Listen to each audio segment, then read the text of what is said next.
Hello everyone, আসসালামু আলাইকুম। This is Ashraf, welcome to Automania. আজকে এই মার্সিডিজ বেঞ্জটাকে আমরা একটা কালার পিপিএফ করব।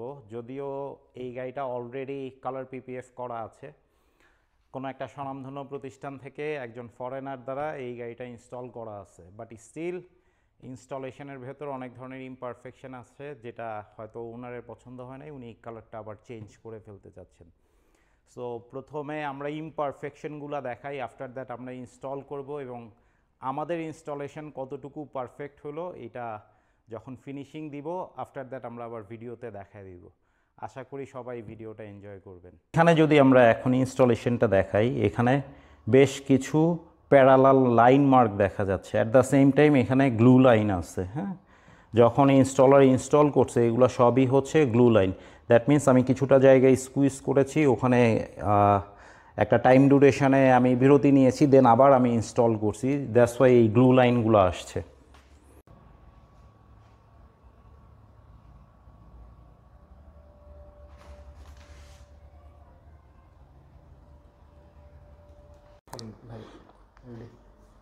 দেখা যায়। হ্যাঁ, এই ট্রাঙ্কটাতে যদি দেখি প্রচুর গ্লু লাইন এবং প্যারালাল লাইন আছে।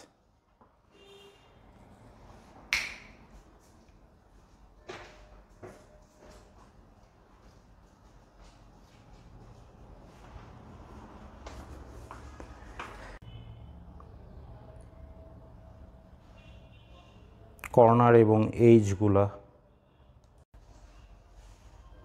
পিপিএফের বিভিন্ন জায়গায় পিলিং ইস্যুজ আছে। হ্যাঁ,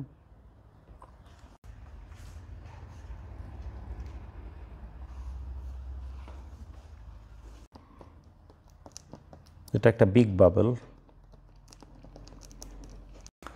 সো মার্সিডিজটা এখন এই রোজ গোল্ড কালার থেকে এটা হয়ে যাবে হচ্ছে স্যাটিন সিরামিক হোয়াইট।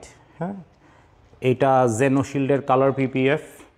সো এই কালারটা দিয়ে এখন আমরা এই গাড়িটাকে ফুল পিপিএফ করব। সো আফটার ইনস্টলেশন আমাদের ইনস্টলেশনটা কেমন হলো এবং গাড়ির ফুল ইফেক্টটা কেমন হলো সেটা দেখায় দিব।